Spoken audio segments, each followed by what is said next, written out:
Hello guys, welcome back to another episode of Command Box Tutorial. This is the special 10th episode, and today I'm going to be showing you the basics to Datapack.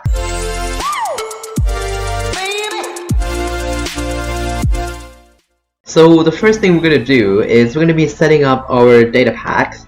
So as you can see here, you've got to go into your worlds folder, navigate to the Datapacks folder in there, and create yourself a folder. Call it anything. In this case, we're going to call it Datapacks, and then open that folder in any text editor you'd like. In this case, I'm going to be using Visual Studio Code because it's quite universal. I've used it for a ton of projects, and yeah, especially because it has some interesting extensions. And for example, Datapack helper plus and language MC function here. This is going to be syntax highlighting. So, the first thing we're going to be doing in any type of pack, no matter it's like resource pack, data packs, whatever, we're going to be creating so you have to start with a curly bracket, of course, and then quotation mark pack colon, and then another set of curly brackets, and then we'll do pack format with an underscore, okay, and then a colon. And in this case, we're using 1.2.3 plus, so it's gonna be 11. I mean, I'm in 0.4 right now. So if you're, if you're working in like older versions, like for example, like 1.18 to 1.2.2, then it's gonna be 10 new version 1.18.x, which is like any 1.18 version is gonna be 9. 0.17 is gonna be 8, blah blah blah, etc. Down, the things.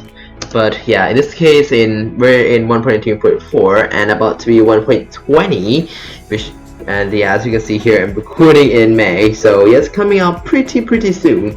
So we're gonna be using the pack format 11, which supports 1.18.3 all the way to 1.20, I do believe. And next up, we're gonna be adding description, say example data pack, something like that, okay. And yeah, we're pretty much done with this file. We're gonna create a folder, call it data, all lowercase, okay. And then here's gonna be where our namespace is gonna be. And yeah, the first thing we have to create is the Minecraft folder, aka Minecraft namespace. It has to be everywhere, like literally everywhere. And then here's gonna be where your own namespace go in. You actually have like as many namespaces as you'd like, but in this case we're gonna do with just one, and we're gonna call it pack. Okay, just because we're doing data pack tutorial here, I don't really know what to, like, I don't know, just call it, And there's a Minecraft folder here. We have to add tags, and then function for functions in the data pack, which is probably one of the things you use the most. And then you create the functions folder inside the pack folder here as well, aka your namespaces. And so in the functions folder, in the Minecraft namespace, we're going to create two JSON files called tick.json and load.json. As per every single JSON file, you have to start with set of curly brackets and then values. I mean, thanks to my extensions, it's pretty much ready for me. So value colon and then square brackets this time, okay, kind of like an array. And then we're gonna put some quotation marks in, and then pack colon load. We'll come back and change this later, but oh no, it's actually gonna be tick in it. Tick, it's the wrong file. You can't just come back and change this later, but I recommend just put it in first. And then we pretty much primed our data packs. So in the functions folder, we will have two special functions. We will have load function and a tick function. Load function is gonna get called whenever you load up the data pack, okay, and the tick function is gonna get called, of course, every tick, which is 20 times a second. So yeah, we're gonna create a function. It's called load.mc function. Pretty straightforward, although a little bit long extension, and tick.mc function. And as you can see here, yeah, it's got the underline. Yeah, both of them got underlined, and yeah, I actually have to change this well to load. Yeah, forgot. And then yeah, it's pretty much done. We've pretty much primed a really basic data pack. Okay, so yeah, we come to Minecraft here, and then reload. I mean, that's just some testing we've done. Yeah, there's nothing coming here, but trust me, the data pack's in the game. But yeah, it's not gonna be doing anything yet because we haven't put in like anything yet. So we're just gonna exit Minecraft and just went back to Visual Studio Code.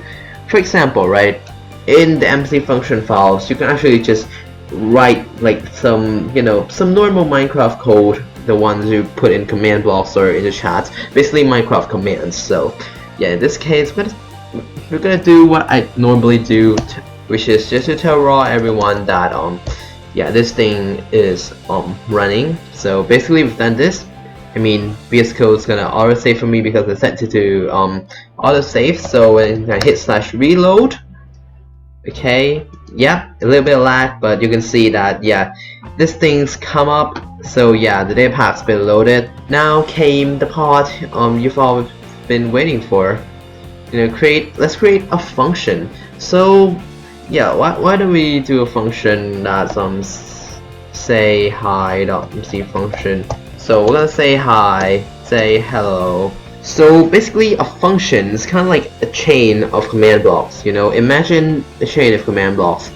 This first function is gonna get executed first, followed by the second function over here. So basically it's gonna run like chain command blocks, you know, like the first one first, and it's gonna run the second, third, fourth, fifth, you know, whatsoever. And yeah, this is pretty much the same, kind of like all other coding languages. And so if we run the function, hey pack say hi, hello, there we go. Yeah, that is your first function. Congratulations. Yeah, this file, yeah, I mean, I don't like the word tick. I kind of like the word loop more, you know. So yeah, we'll come back here, you know, just like I said, we can change the name. So we're gonna change this to loop. Meanwhile, we're gonna change this function to loop as well. So yeah, basically our loop function is gonna be our tick function now, just a different name, you know. I mean, this is up to personal preference, but yeah, I kind of like this configuration more. Yeah, I don't know, what should we do here? So we're gonna title action bar, you know. Yeah, just for you to see the picture here. So when I hit the /reload, and yeah, you can see there in the action bar, it's gonna always display for everyone that wants to make basic data packs. You can actually stop here, but in this tutorial we're gonna go a little further to other things you can do with a data pack. So yeah, to make an advancement, yeah, you can actually just use the tool online. The website I'd recommend is the advancement.destruction.ca. I mean, it's pretty good one, you know. But you can actually use like anything you can find. You can actually just use Mesold, but I found that to be a little bit complicated for beginners because it doesn't have like this kind of visual thing for you. So yeah, I recommend this more if you're a beginner. So anyways, let's get started. So in this case here, we're selecting the tree, this one, which is the root thingy, the root advancement, which is like the first one, okay? So you have to understand that in advancement, it's gonna run like trees. So basically it's just come out the roots and it's just gonna go have like their own branches called child and just gonna go wild after that. It's kind of like the tree, you know. So yeah, without further ado, yeah, this one is gonna be, you know, the root advancement to display. Yeah, it's gonna display, which is gonna be the name of the root advancement. So for example, might just call it like welcome, and just the color, let's just say green. Welcome to yeah, blah blah blah. You know, I'm not gonna do like anything fancy, because yes, this is a tutorial, okay? And then you can actually just select the icon. Let's just say extract disk, because I don't know, it's just gonna be it's just gonna be just some tutorial thingy, and the frame is gonna be normal in the criteria, like what you gotta do to get the advancements, you know. If you're like making like a Minecraft map and require like just complete like some level and to give like an advancement, I recommend just do impossible, you know, and then you could just use like the slash advancements to give them the advancement itself, if you know what I mean. Of course, we're just not gonna do anything because we assume that this is for a Minecraft map. Yeah, when you're done with the first one, aka the root, you can actually add child, and it's gonna come out right here, okay? And so yeah, you're gonna add child, and you can actually add like another level of child. Yeah, so yeah, this one's gonna be parent, this one, and then yeah, it's the entire parent's gonna be the root thingy. So pretty much the root's like the you know, the main one, and it's gonna sprout into like different trees, or what they call child. If you know, if that makes any sense to you, you know. So yeah, just imagine a tree. Now it's time to export it, okay? So the thing is, you see that this big green button right here, right here, and then yeah, have a ton of things now. So we're gonna save it in downloads. So okay, if you've downloaded your advancements, well, you come back to your Datapack, go to your namespace, and then just add a new folder called advancements. Oops, and like this, spelled like this with an S. And then what you're going to do is just copy the zip file and just, you know, unzip it right here, you know. At this point you can delete the file, and then yeah, open the data packs that you've unzipped. I mean, this is actually a data pack inside a data pack. I know, right? It's crazy. But the thing you want to do is just take these JSON files and then just take it out, you know, and then put it in your advancements folder, and then you can delete these folders, I mean, and the pack files as well, and then you're gonna be left with these. So, you know, you can see, yeah, the root file, I mean, it's pretty obvious. It's gonna be the root, aka the start of the advancements tree. And yeah, before, you know, we get back to Minecraft, one thing here, yeah, in the parents thingy, you have to change the namespace as well. So in this case, our namespace is pack, so we're gonna go with pack :root. So yeah, we don't need to change the back here. So the only thing you have to change here is the namespace. So yeah, and then we can hop back to Minecraft, do a little bit of reloading stuff. Okay, and then we can do slash advancement grant as this do only, and then we type in our namespace, and then there we go, everything pops up, you know, grant root. Okay, so yeah, I've granted myself that before that. So yes, you can see here, this is the root. It's gonna kind of be like this. Okay, so this is the root, this is gonna be the first child, second child, third child. Yeah, kind of like that. And this thing is gonna be the same. So yeah, we have the first child, this 1 and 2, and yeah, have description. I mean, it doesn't really matter. And then we come here, right? We have 1B and 1A. So yeah, these are gonna be the second child of these. So you actually just grant like everything you normally do, like advancements, you know, that you know how to create your own advancements. Let's get to the next thing. So in the next part we're going to be doing is we're going to be doing some loot tables, okay? So loot tables kind of like when you get the loot from like chests or entities, the drops are randomized. Yeah, that's pretty much what the loot tables thingy is. So yeah, mostly we're going to be working with like just the generic type, or probably some chests or entity if you're really fancy doing something like that. But pools here, it's gonna be, you know, the randomizing part. So we're gonna add a pool. So roles. Yeah, it's just like it said right here, the amount of entities and of entries that are randomly chosen. So yeah, basically it's kind of like how many you want to give. For example, right, we have a stone here. In this case, it's gonna be item. I mean, this is gonna be just examples, okay? So for example, I have stone here. Rows. If you set to constant, it's always gonna be that number. For example, I have 7. So yeah, just like you can see in the visual thing here, it's always gonna be 1, 2, 3, 4, 5, 6, 7 stones. If I change this to uniform, it's gonna kind of like randomize like between the min and the max thing, you know. So for example, I set the min to like 1 and the max to like 5. The amount of stone here is gonna be, you know, randomized from 1 to 5. Okay, so for example, we have 5 here, and then we have 4 here. We have 5. We still got 5. Got 2 now. We got like 5. You know, means pretty much randomizing. So in entries, yeah, we have tons of these things. Okay, you can actually just link it to another loot item as well.